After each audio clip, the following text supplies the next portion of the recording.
네, 현대인의 정신적, 육체적 건강에 최고의 솔루션을 꼽히는 명상.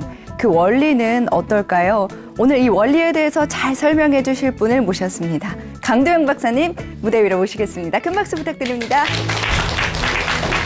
안녕하세요. 명상으로 육체적, 정신적 변화를 느끼려면 그 최소한 기간이 어느 정도 돼야 할까요? 그러니까 예전에는 명상을 하면 뭐 한 오랫동안 해야 그 효과가 있다 이렇게 생각을 했었는데 우리나라에서 한 연구가 동양에서 한 연구가 아니고 그 미국 대학에서 학생들 대상으로 했는데 일주만 30분씩 해도 이 뇌의 어떤 구조 우리 뇌가 이렇게 연결이 돼 있잖아요. 고속도로처럼 그 길이 넓어진다 이렇게 생각하시면 돼요. 연결성이. 그래서 그런 부분들이 있어서 생각보다 명상의 효과가 크다. 근데 그 부분은 뭐냐면 우리가 어디 가서 영어를 배우거나 아니면 뭐 수영을 하거나 이런 부분들은 그 순간에 그걸 함으로써 뇌에 어떤 영향을 주잖아요. 근데 명상은 그런 어떤 훈련보다도 더 다른 게 뭐냐면 30분을 하지만 그 30분 한 개 삶에 영향을 주는 거야. 그러니까 우리가 좋은 말을 들으면 어디 가서 좋은 말씀을 듣고 그러면 그게 내 삶에 영향을 주잖아요. 근데 명상이 이제 그런 효과 때문에 30분을 하더라도 딱 30분 효과 나는 게 아니죠. 물론 개인 차는 있겠지만 그래서 이제 일주일만 해도 뇌 구조가 바뀐다. 그런 연구가 있습니다. 예. 이렇게 짧은 기간을 해도 뇌 구조가 바뀔 수 있다라고 말씀을 해주셨는데 네. 그러면 그 짧은 기간을 통해서 어떤 변화를 가져올 수 있을까요? 그러니까 여러 가지 이제 변화가 있어요. 가장 큰 거는 논란이 좀 있는데 이것도 이제 미국에서 자꾸 이제 동양보다 미국 연구를 얘기를 하는데 그 감성 연구이 가장 대가고 창의성 연구센터를 운영하시는 그 석하 그분이 하시는 말씀이 뭐냐면 최소한의 가장 일관된 연구 결과는 우리 인지 기능 있잖아요. 집중. 지금 저랑 이렇게 강의하시는 것도 집중하시는 거잖아요. 네, 집중이라는 건 뭐냐면 집중할 때 뭐가 가장 중요할 것 같으세요? 집중할 때. 집중할 때 가장 중요한 거는 내가 쓸데없는 자극에 거기에 에너지를 안 쓰는 거예요. 그러니까 우리가 공부를 하려고 하다 보면은 아니 선생님 말씀을 들을 때 오늘 컴퓨터 해야지. 오늘 이따 내가 끝나면 뭐 해야지. 이런 생각들이 여러 가지가 있거든요. 네. 근데 뇌 기능 중에서는 두 가지 가장 큰 기능을 나누자면 하나는 내가 집중하고자 하는 그런 기능을 그 신호를 키우는 거고 하나는 필요 없는 그런 자극은 누르는 기능인데 그걸 좋게 해줘요. 명상이. 명상 훈련을 통하면 왜? 명상할 때 어떤 훈련을 하세요? 내 감각에 집중하는 훈련을 하잖아요. 잡념을 떠나서 제가 이따 설명드리겠지만 그리고 그거 하나 그다음에 이제 이 뇌에서 뇌가 그 사고 인지하고만 연관이 있는 게 아니라 또 무슨 역할을 하죠? 정석, 몸하고 연결이 돼 있다고 제가 말씀을 드렸잖아요. 이 몸에서 자율신경계랑 직접적으로 연결되어 있는 뇌 부위가 변한다. 그래서 인지 기능과 정서 조절 기능에 좋은 쪽으로 그 기능을 향상시키는데 큰 역할을 한다. 이 두 가지는 일관된 결과입니다. 예. 교수님 말씀을 들으니까 최소한의 시간을 가지고 명상의 효과를 최대한 뽑아내고 싶다는 그런 생각도 드는데요. 오늘 그 강의에서 그런 네. 내용들을 잘 설명해 주실 건가요? 오늘은 예, 명상에 대한 그 의학적, 그다음에 뇌과학적으로 효과가 어떻게 있고 그런 것들이 이제 실제로 의학 현장에서 어떻게 쓰이고 있는지 예, 그런 걸 중심으로 이렇게 말씀을 하고 대화를 하도록 하겠습니다. 예. 네, 그러면 강도영 교수님의 강의 지금 청해 듣도록 하겠습니다. 박수 부탁드립니다. 제가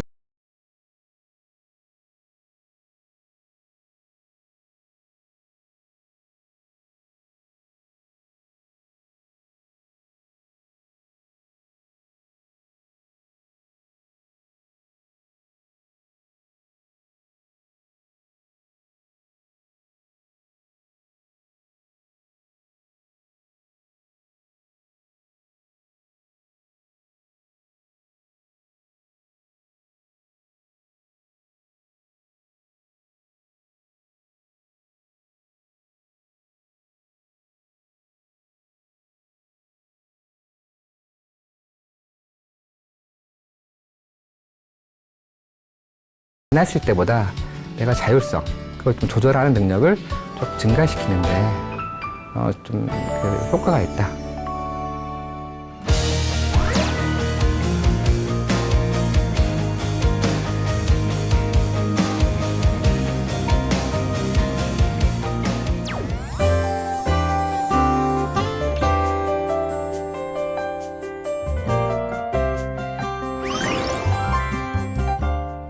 반갑습니다. 지난 시간에 좀 그 명상에 대한 뭐 유래라든지 원리 같은 부분들을 설명을 제가 드렸는데, 오늘은 제가 전문으로 이제 한 연구들, 그리고 외국에서 진행된 연구를 중심으로 명상이 그럼 과연 의학적으로, 그리고 뇌, 요즘에 다 모든 연구들이 다 뇌를 얘기를 하잖아요. 네. 그러니까 어느 효과가 있고 실제로 의학 현장에서 어떻게 쓰이는지 그런 부분들을 말씀을 드리도록 하겠습니다. 예, 우리가 기능 중에 어떤 기능들이 있죠? 뇌 기능 중에는? 뇌 기능 아시는 거? 중요하게 생각하는 거 뭐가 있죠? 의식, 그쵸? 지금 의식이 없으면 제 강의를 들을 수가 어떻게죠? 일단 가장 중요한 게 의식이에요. 의식을 잃으면 우리 어떻게 해야 돼요? 응급실 가야 되죠. 근데 의식도 여러 가지 상태가 있어요, 사실은. 잠잘 때 가장 그런 게 잘 때 의식하고 깨어있을 때 의식이 틀리죠. 근데 이제 명상을 하면 그냥 이렇게 우리가 눈을 감고 있는 잡념 상태하고 명상에 빠져든 상태하고 좀 다르다고 해요. 그래서 이제 그런 연구들도 많이 돼 있어요. 그럼 명상을 하면 그 의식 상태가 어떤 상태인가? 제 강의 드릴 때는 명상 상태에 빠지시면 안 돼요. 의식의 변화. 그다음 중요한 뇌 기능이 뭐냐면 주의력, 집중력이에요. 지금 제 강의에 집중하는 거, 그 주의력은 다른 어떤 생각이라든지 내부적으로 외부적인 다른 어떤 저분이 날 쳐다보고 있는데 그런 것들을 누르고 내가 듣고자 알고자 하는데 집중하는 걸 주의력이래요. 이 주의력이 가장 떨어지는 가장 큰 유명한 질환이 뭐가 있죠? ADHD. 그쵸. 그게 안 되는 거예요. 자꾸 집중하는 게 아니라 움직여야 되는 거예요. 그래서 외국에서는 주의력 심한 아이들한테 약만 먹이는 게 아니라 그 아이들은 돌아다니면서 수업 들으라고 해요. 그리고 그다음에 인지 기능. 인지 기능 중에 하나가 이제 뭐 어떤 것들이 있죠? 기억한다든지, 계산한다든지, 그다음에 이제 이 녹화가 끝나면 어떤 일이 벌어지고 제 얘기를 들을 때 저 강의자가 이 말 다음에는 무슨 말을 하겠다 이거 예측을 해야 되잖아요. 남편이 이 행동을 보는 거 보니까 좋겠구나 하는 그런 예측 기능도 인지 기능이에요. 그다음에 이제 정서, 감정 조절 하는 거죠. 그래서 요즘에는 IQ가 예전에는 굉장히 중요했죠. 요즘 무슨 얘기하죠? EQ, 그다음 또 MQ 얘기도 하죠. 도덕 이런 부분들이 뇌 연구가 예전에는 인지 기능 중심으로 돼 왔어요. 그러니까 집중력이란 말도 그 뇌 기능 중에서 나온 어떤 얼마 안 돼요. 뇌 기능 중에서. 근데 연구가 되고 그런 연구가 되면서 이제 AI, 우리가 인공지능 얘기 많이 하잖아요. 인공지능 그 기능이 가장 뛰어난 게 뭐죠? 인지 기능을 굉장히 뛰어난 거예요. 그러니까 바둑을 둬도 이기고, 우리가 할 수 없는 거를 슈퍼컴퓨터 연결해갖고 하잖아요. 근데 그 다음에 나온 게 이제 정서, 감정 기능이에요. 근데 이제 제가 지난 시간에 말씀드린 것처럼 이 감정, 정서 지능은 굉장히 어렵다고 했잖아요. 왜 그러냐? 컴퓨터는 몸이 없잖아요. 그렇죠? 근데 이 정서에는 몸이 영향을 줘요. 내 심장 상태, 그 다음에 내 혈관 상태, 이런 몸 상태가. 근데 우리는 평소 그걸 의식적으로는 느끼지 못하고 살아요. 근데 집중하면 느낄 수 있어요. 그런 감각을 깨우는 거가 명상의 가장 기본적인 거라고 시작 단계. 그래서 이제 이런 부분들이 중요한 기능 중에 하나고, 그 다음에 이 감정이 연구를 하다 보니까 내가 여기서 그 다음에 무슨 연구를 하게 되냐면 이 감정이 왜 중요할까 하다 보니까 우리 뭘로 서로 영향받아요? 저 사람은 마음에 들어. 저 사람은 마음에 안 들어. 그걸 어떤 걸로 뭐라고 하죠? 뭐 필? 필. 하나 필이 좋아. 그렇잖아요. 근데 그걸 하다 보니까 감정 다음에 필링이 나오고 그 다음에 사회인지라는 개념이 나와요. 사회인지. 사회인지라는 뭐냐면 인지하고 이 정서가 좀 통합된 거예요. 그러니까 내 감정이 듣기 싫어도 웃어야 되는데 거기서 뭐 화를 내면 내 사회적 관계가 나빠지잖아요. 근데 그랬을 때 어떤 게 가장 웃어주고 들어주고, 예? 너무 이제 그런 시대가 되니까 지금 힘든 부분도 있지만 그 다음에 사회인지가 연구가 되는 거예요. 그래서 이제 그 사회인지의 가장 큰 복합적인 기능이 요즘에 이제 뜨고 있는 공감이라는 거예요. 여러분들 공감이 말씀은 많이 하시죠, 공감에 대해서. 공감이 어떤 기능인가요? 이해하고. 이해하고. 네. 이게 잘 이해돼요? 건강 기능이 뭘까요? 건강 기능.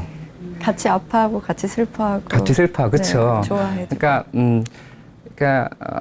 그러면 동정, 심퍼시라고 그러죠. 네. 공감은 엠퍼시라고 그러죠. 네. 이 차이는 뭘까요? 그러니까 이 공감 기능이 굉장히 다른 사람의 마음을 느끼는 거예요. 네. 근데 느끼는 것뿐만 아니라 그런 어떤 걸 느끼는 거죠. 아는 것뿐만이 아니라. 근데 우리가 아는 거하고 그 상황이 되는 건 다르잖아요, 그죠? 네.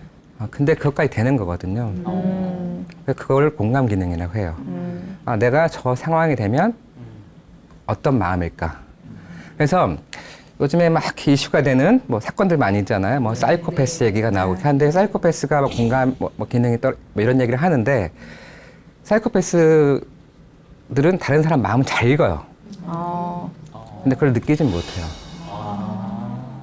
그러니까 그런 부분들이 어떻게 보면 조금 더 이제 범죄를 일으키고 하는 영향을 주는 거죠. 그래서 공감 기능까지도 명상이 연구가 되고 있다. 이렇게 생각을 하시면 됩니다. 그리고 최근에 이제 공감의 시대라고 하죠. 그 전에는 어떤 기술의 발달, 뭐 요새 4차 산업혁명이라고 해서 이런 쪽을 얘기하지만 한쪽에서는 우리가 공감하지 않는, 그러니까 공감하는 사람들이 점점 사회에 더 효율적인 휴먼 리소스가 되는 그런 세상이 되고 있다. 그리고 점점 더 어떤 그 정치나 사회 문화에서 그런 부분들을 강조해서 요즘에는 호모 엠파티쿠스라는 말도 나와요. 뭐죠? 공감하는 인간. 그래서 그런 신조어가 한 2, 3년 전에 생길 정도로 바뀌고 있다. 그래서 뇌 기능 중에서 가장 뇌과학 연구에서 가장 중요하게 연구되는 공감 분야까지도 명상의 효과가 연구가 되고 있다. 좀 이따 설명을 드릴게요. 이해 가시죠? 네. 의학적 효과,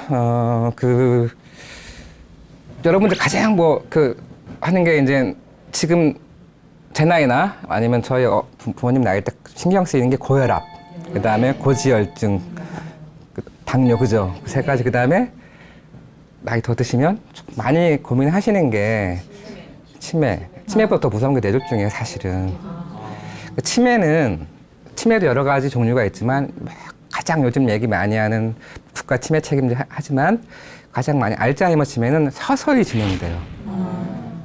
서서히. 오늘 제가 이렇게 강의하다가 내일 갑자기 막 이렇게 의식이 흐려지고 그러진 그건 알츠하이머 치매가 아니거든요. 근데 혈관성으로 오는 거. 뇌졸중이 무섭잖아요. 네. 한번 오면 뭐 회복하는 기간도 힘들고 요즘에 많이 중환자실에서 이렇게 어떤 시간을 보내야 되고 또 간병이라든지 이런 부분들. 근데 이제 재밌는 연구인데 이 부분이 더 이렇게 제 강의를 해보니까 또 많이 와닿아서 첫 슬라이드에 넣었는데 뇌졸중이 올 때 가장 중요한 게 뭐죠? 혈관이죠. 네. 여러분들 다 혈관 있죠? 네. 저도 있고요. 근데 그 혈관이란 게 결국 뭘로 비하면 고속도로죠. 네. 그리고 큰 혈관은 고속도로, 경부고속도로. 그러면 뭐 다른 큰 고속도로. 그다음에 자꾸 멀리 갈수록 어떻게 돼요? 길이 그런 게 이제 작은 혈관들인 거예요.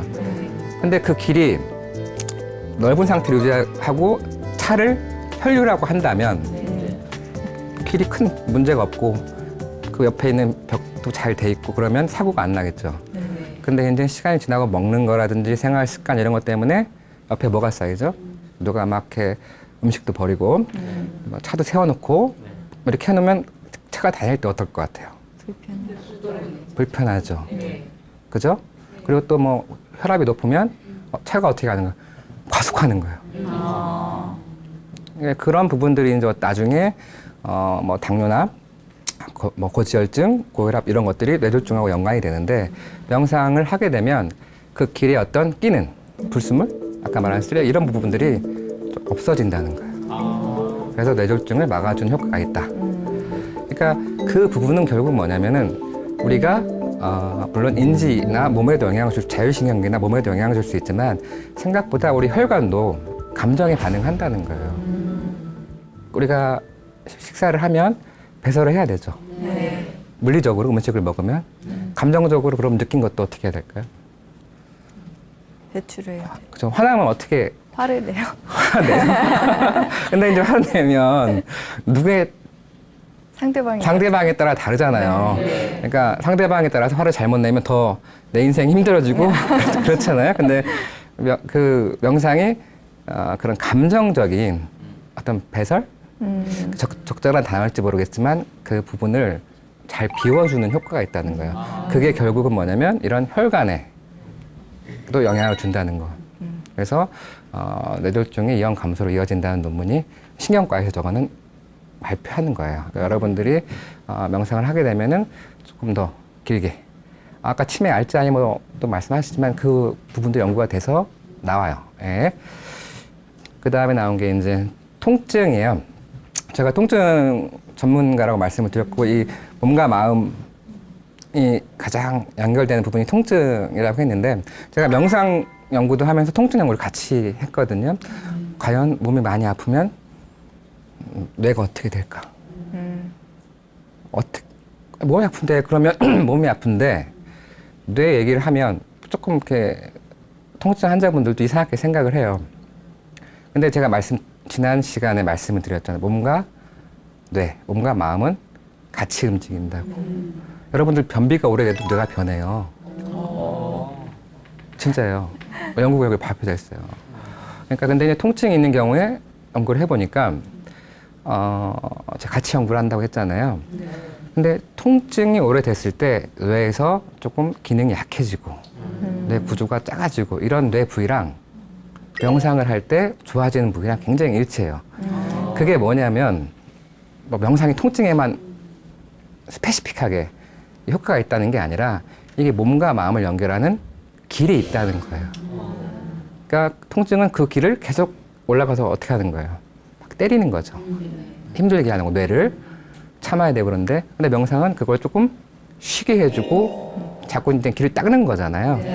근데 그래서 실제로 그런 어떤 생각으로 해보니까 10주간 명상을 실시했을 때 한 3분의 1가 30% 정도 감소된다. 근데 이렇다고 해서 통증이 있는데 뭐 치료 안 받고 명상만 하시라는 건 아니에요. 굉장히 보조적 요법으로 같이 많이 쓰인다. 그래서 저도 실제로 환자분들한테 정신치료 기법에다가 이제 명상을 넣어서 해보면 환자분들의 피드백이 반응이 뭐냐면 이 명상이 되게 좀 도움이 되는 것 같다. 그런데 이제 아프신 분들 중에는 팔이 되게 아파요. 다리가 너무 심하게 아프신 분들이 있어요. 그러니까 그런 분들을 만약에 명상하라고 하면 못하죠. 네. 팔을 움직여 보세요. 아픈데. 다리를 뭐 이렇게 한번 근데 그런 분들도 제가 어떻게 이렇게 훈련을 치료를 했냐면 상상으로라도 하시라고. 왜 그러냐면 이 통증이 있으면 통증이 약화되는 가장 큰 이유 중에 하나만 통증이 있으면 우리가 그 부분을 써요, 안 써요? 안 써요. 안 쓰게 되면 어떻게 돼요? 퇴화해요. 그쪽에 피가 더 안 가죠. 네. 그리고 우리 어디 한 번씩 한번 골절 경험 해보시고 기부스 해보신 적 있죠? 네. 딱 풀었을 때 어때요? 시원한데 어때요? 조금 야이어 있죠. 네. 그냥 안 움직이니까 거기에 그만큼 뭐 여러 가지 뭐 면역 시스템이라든지 혈 이런 게 안 가니까 이게 위축되는 거거든요. 근데 통증이 생기면 안 써요. 어떻게 써요? 아픈데. 잘 쓰기도 힘들고 잘못 쓰면 진짜 아프고 통증 환자분들은 병원에 올 때 엘리베이터 타는 것도 무서워해요. 부딪힐까 봐. 근데 그분들을 할 수 있던 것 중에 뭐냐면 상상을 하시라고. 그것만으로도 많이 이제 효과가 있더라고요. 그리고 실제로 논문이 발표가 됐고 통증에 효과가 있다 그 말씀드리고 싶고.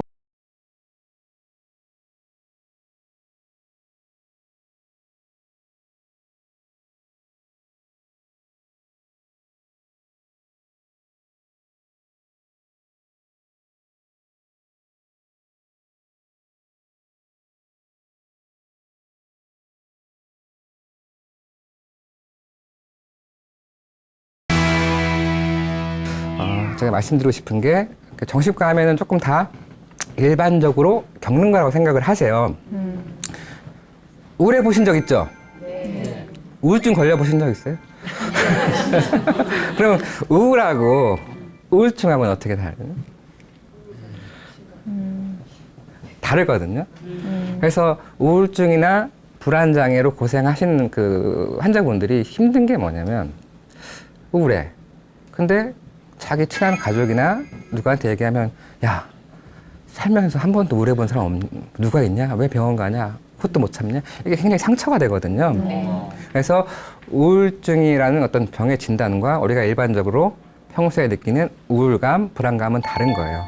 그래서 저기서 말한 저 효과는 진짜 우울 질환이 있는 불안 장애가 있는 분들 대상으로 이렇게 명상, 그 카바치니 만든 지난 시간에 말씀드렸던 MBSL이라고 마음 챙김, 마음 모음 명상을 해보니까 저 BAI라고 쓰는 게 뭐냐면 설문, 내가 얼마나 우울한지를 측정하는 점수예요.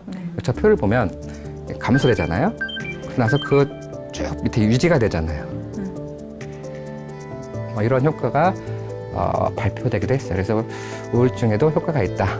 그래서 이제 이런 얘기를 하면 또 이제 정신과 학계에서 하시는 분들은 또 논란이 있어요. 우울증도 단계가 있겠죠? 경도의 우울증, 질환에도, 중등도, 그죠? 심한 정도. 근데 심한 우울증은 좀 같이 하는 게 좋고, 근데 그렇지 않은 우울증 경우에는 저런 효과가 있다. 그리고 실제로 저렇게 연구 결과로 밝혀졌다. 이렇게 생각을 하시면 될 것 같습니다.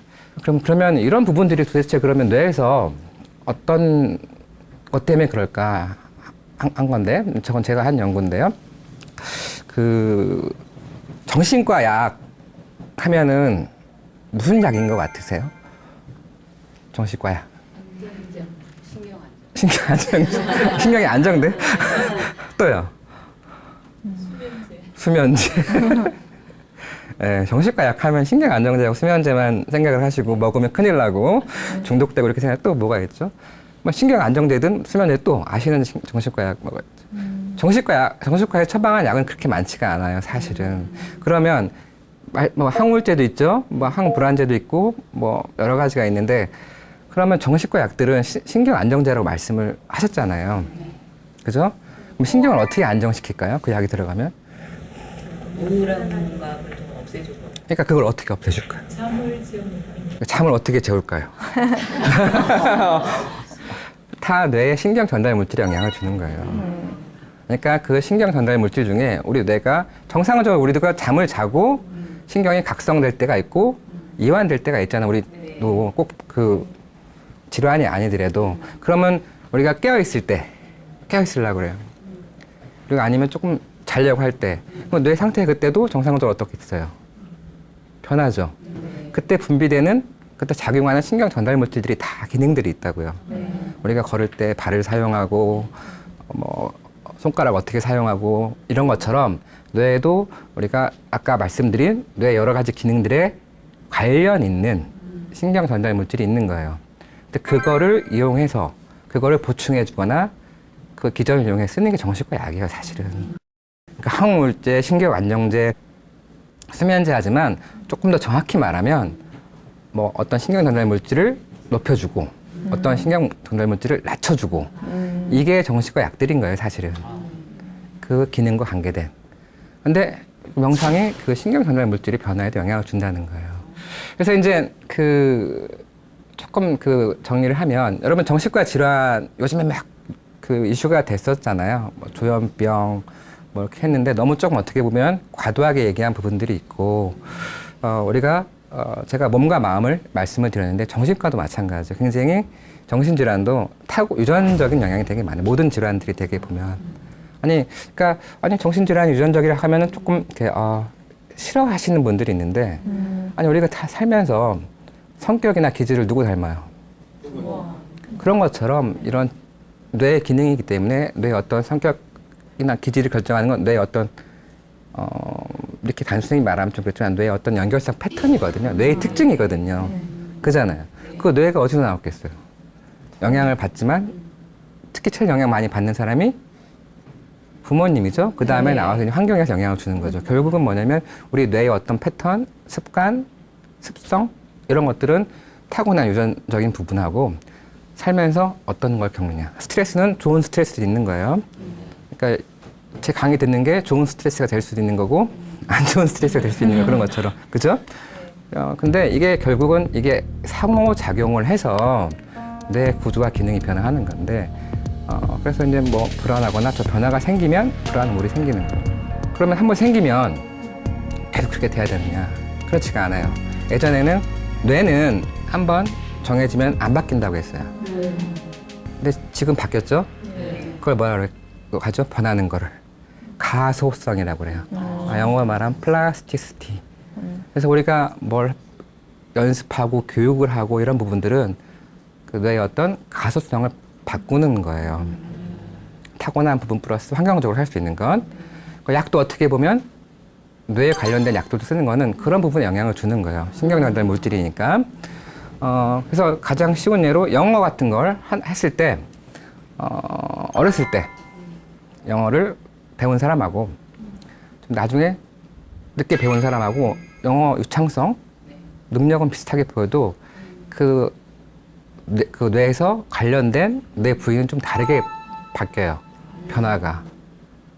뭐 2개국어, 3개국어 하는 사람들도 어렸을 때 배운 사람하고 늦게 배운 사람하고 그만큼 이제 뇌라는 게 뭔가 교육이라든지 훈련, 경험을 통해서 습득을 하면 뇌도 따라 변하는 거고 그게 없어지면 뇌 구조 기능 거기에 관계된 그 부분도 변화가 생긴다는 거예요. 명상이 그 부분에 영향을 줘서 아까 말씀드린 인지 기능과 정서 기능에도 영향을 준다. 이렇게 생각을 하시면 될 것 같아요. 이 바둑 두시는 분 계세요? 네, 잘 드세요? 그죠. 근데 더 이상 안 늘죠. 농담이고요. 근데 어떻게 어린 아이들이 이렇게 바둑을 두고, 저도 이제 제가 그 대학에서 교수가 되기 전에 이제 같이 했던 연구인데, 저도 바둑을 좀 둬요. 근데 이 바둑도 어느 정도까지 늘고, 그다음부터 굉장히 트레이닝이 필요하고, 어느 시기에 시작했냐가 되게 중요하잖아요. 유명한 바둑 기사들은 다 어렸을 때 연습생 시절. 그때는 뇌가 더 물렁물렁하죠. 말랑말랑하죠. 이런 말 하면 또 그렇지만. 근데 바둑 기사를 연구를 했어요. 일본도 했었고 한국에서도 했었는데 그 바둑을 두는데 우리는 처음 두면은 뭐 매수를 보잖아요. 근데 이 바둑 뭐 프로들은 패턴을 다 읽는 거예요. 그쵸. 그러니까 그 관계된 뇌 부위가 저렇게 변해요. 일반 사람들하고. 뭐 다른 거 잘하시는 분도 있죠. 꼭 바둑이 아니라 어떤 사람의 패턴을 보면 제가 뭘 할 거 아는 것처럼 그것도 뇌 기능인데 이 바둑 두는 사람들도 저렇게 뇌 기능이 바뀐다. 그러니까 우리가 하는 어떤 경험, 트레이닝, 교육들은 다 이런 부분과 반영이 된다. 이 말씀을 드리고 싶어서 하는 거예요. 그리고 또 이 부분도 이제 직접 제가 이제 명상 수행자들을 대상으로 연구를 한 거예요. 하면 뇌 어디가 변할까? 여러분들 다 뇌가 있잖아요, 그죠? 네. 뇌마다 하는 기능들이 다르고, 그쵸? 네. 우리 여러 가지 뭐 얘기를 학설이 있고 얘기를 하지만 쥐도 뇌가 있죠? 네. 고양이도 뇌가 있고, 그럼 우리가 그런 다른 동물들과 다른 우리 인간의 가장 큰 뇌의 특징이 어떤 거 줄 아세요?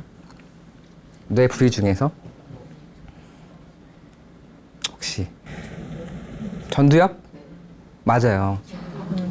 그러니까 전두엽이 크게 두 개가 있는데 손에 하고 특히 이제 전두엽이 차지하는 비율이 굉장히 커요. 근데 우리 뭐 전두엽 이런 얘기는 많이 듣잖아요. 네. 전두엽이 창조성과 연관이 있다. 뭐 그다음에 뭐 여러 가지 어떤 계획화라든지 응용력하고 관계 있다고 얘기를 하는데 우리 인간의 뇌는 전두엽이 차지하는 비율이 굉장히 커요. 전두엽이 뭘 하는 데냐면 여러분들 이렇게 모여 있잖아요. 네. 지금 만약에 제가 강의를 안 하고 이렇게 쉬는 시간이면 어때요? 이렇게 얘기하실 거고 이렇게 얘기하실 거 이렇게 그럼 여기가 후두엽, 뭐 여기 측두엽, 뭐 이렇게 나눠서 따로 놀다가도 이 전두엽이 무슨 역할을 해주는 거냐면 방송이 딱 시작한다고 작가분께서 말씀해 주시면 조정을 해주는 통제 역할을 해주는 거예요. 여기서 야 이렇게 해. 정해주는 그런 어떻게 보면 슈퍼바이저 하는 거죠. 통제하는. 그리고 거기서 억제 기능도 하고. 근데 명상을 하면 특히 전두엽 중에서 더 앞에 있는 전두엽도 앞으로 갈수록 더 기능이 조금 동물이라든지 보다 더 이렇게 인간만이 가지는 그런 기능들을 갖거든요. 예측하고 시뮬레이션하고 이런 기능들. 그러니까 그런 부분들이 뇌세포의 피질 두께가 두꺼워지고 연결성이 증가돼요. 아까 말했죠. 연결성이 증가되면 뭐가 좋죠? 빠르죠. 네. 그러면 기능도 좋아지겠죠. 네. 그러니까 길이 넓어지고 빨리 가면 그런 어떤 효과가 있다.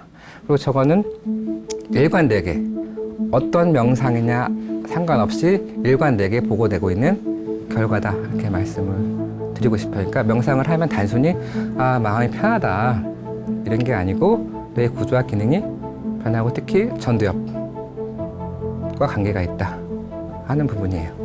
그러니까 전두엽이 변하니까 아까 말씀드린 대로 인지 기능과 감정 조절 기능이 좋아지는 거예요. 그리고 기억력도 좋아진다고. 아까 해마 얘기를 했죠. 정신과에서는 치매. 그 다음에 이제 신경과에서 요새는 정간증으로 이름이 바뀌었죠. 간질. 근데 이제 해마가 큰 역할을 하는 게 오늘 제가 지금 말씀하시는 거 있잖아요. 이걸 기억하는 게 해마예요. 우리 기억의 기능은 여러 가지가 있어요. 단순히 이렇게 어떤 이런 지식적인 정보 아니면 내가 오늘 이렇게 무슨 일이 있었어. 에피소딕. 이걸 기억하는 기억력이 있어요. 그리고 또 하나가 뭐냐면 자전거 타는 거라든지 고스톱 치는 거. 룰을 알아야 되잖아요. 근데 여러분들 그런 기억력이 또 있고 무의식적인 또 기억이 있는 건데 그 중에서 해마는 어떤 일이 있었는지 공간적인 거, 그 다음에 이런 지식적인 기억을 전두엽이랑 같이 하는 그런 부위예요. 그래서 치매에서 기억력이 떨어지는 부분은 저 해마의 어떤 퇴행, 기능이 떨어지면서 이제 오는 부분이고 그래서 이제 해마가 그런 기억력과 연관이 돼서 연구를 많이 되거든요. 근데 실제로 그 명상을 해보니까 해마가 커지더라.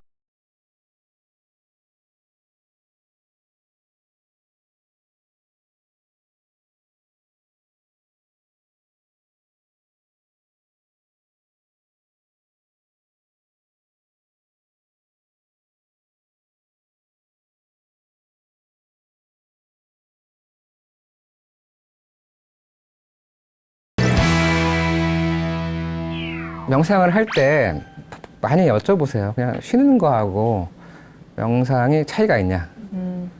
어떨 것 같으세요? 여러분들 쉰다는 게 뭐죠? 어떻게 쉬세요?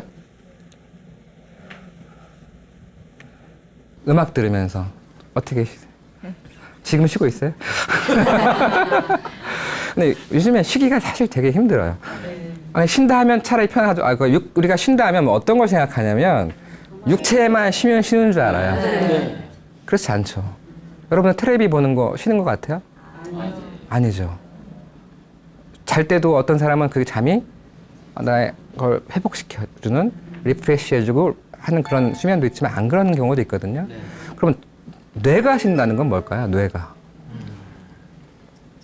여러분들 어떻게 하면 뇌가 쉴 수 있을까요? 잠자는 거 빼놓고. 멍 때리는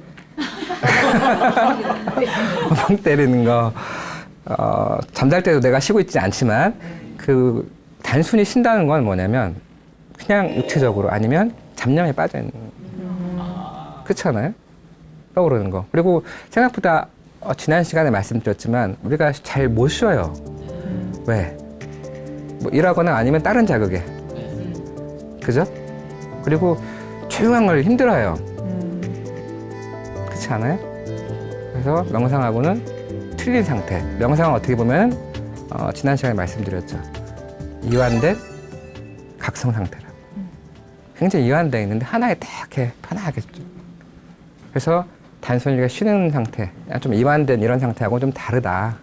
실제로 이완요법을 한 경우와 명상을 비교해봐도 효과가 차이가 나요. 그러니까 명상은 좀 더 다른 거다. 이렇게 말씀을 드리고 싶고요. 그리고 명상을 통하면 잡념도 감소된다. 예. 잡념이 있다는 건 뭐냐면 그런 거예요. 이게 한 우리 뇌로 치면 이 스튜디오를 지금 다 이렇게 있으면 다 다른 생각하고 계신 거예요. 근데 명상을 하다 보면 한 가지, 그게 어떤 거든 간에 내 손에 집중해라 하면 손에 집중하는 것처럼 그런 상태를 연습을 하는 거죠. 그러니까 이제 명상을 하면 실제로 우리가 뇌 상태가 잡념, 아무것도 안 했을 때 뇌에 어떤 상태가 있거든요. 그걸 우리의 디폴트. 그러니까 컴퓨터도 디폴트가 있죠? 우리 많이 뭐 제 디폴트는 뭐야 이런 얘기 많이 하잖아요. 근데 우리가 뇌도 그냥 평상시 아무것도 안 할 때, 집중 안 할 때 뇌의 어떤 상태를 디폴트 네트워크라고 그래요. 근데 명상을 하면 그것도 좀 달라져요. 집중하기 편한 쪽으로. 그러니까 결국 뭐냐면 내가 내 뇌를 조금 더 쓸데없이 버리지 않고 쓸 수 있는 능력이 생기는 어떤 역할을 한다는 게 명상의 기능이라는 거예요. 돈 있어요. 돈으로 예를 들게요. 근데 시장을 봐요. 근데 가다가 원래 살려고 마음을 안 먹었는데 사는 경우도 있잖아요. 그런 것. 근데 명상은 그런 걸 줄여준다는 거예요. 그렇잖아요. 그렇게 뇌도 그런 거니까 그렇게 생각을 하시면 될 것 같습니다. 그리고 감정 조절 능력을 향상시킨다.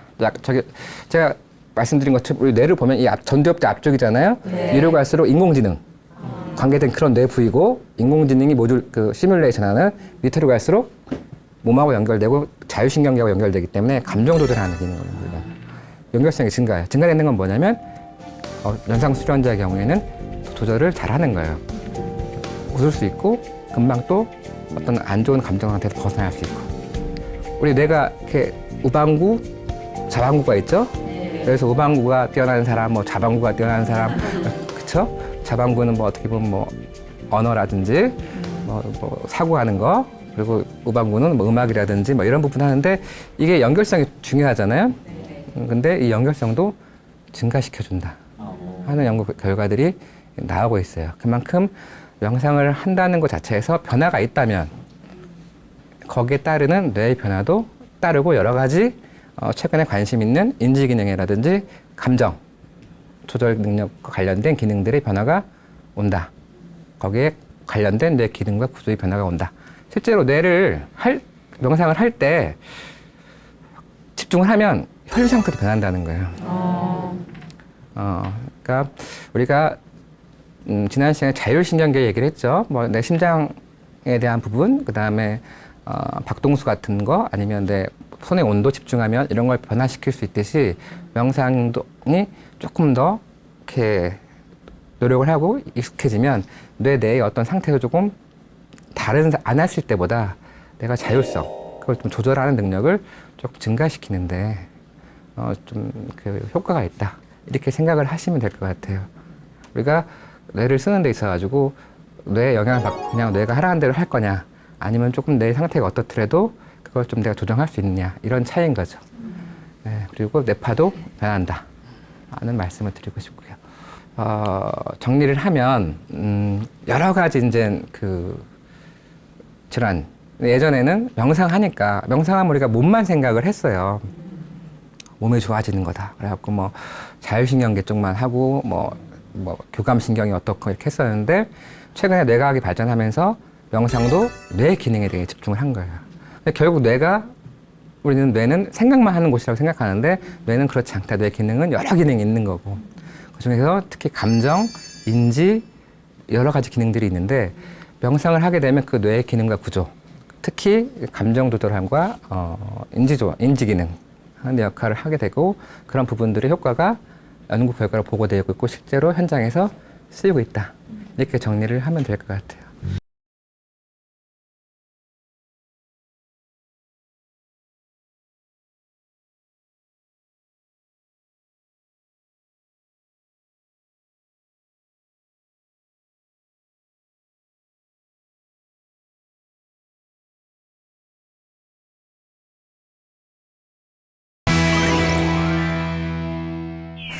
궁금한 점이 있었습니다. 이런 좋은 효과들은 남녀노소 누구에게나 똑같이 나타나는 걸까요?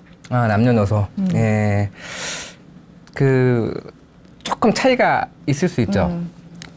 남자들하고 여자들하고 좀 틀리니까. 근데 아직까지는 네. 명상법이나 어떤 성별에 따라서 좀 기능 차이를 구분할 수 있는 만큼 그렇게 연구가 되진 않았어요. 네. 근데 지금은 같다고 나와 있지만 앞으로 만약에 좀 더 연구를 하면 좀 다르겠죠. 왜? 좀 예를 들어서 이제 남자분들이 발달하는 기능이 있고 여자분들이 발달하는 기능이 있잖아요. 좀 그게 다른 것처럼 그 명상도 좀 다르게 영향을 줄 수 있지 않을까. 하지만 지금까지 연구 결과로는 비슷하게 주고 있다. 이렇게.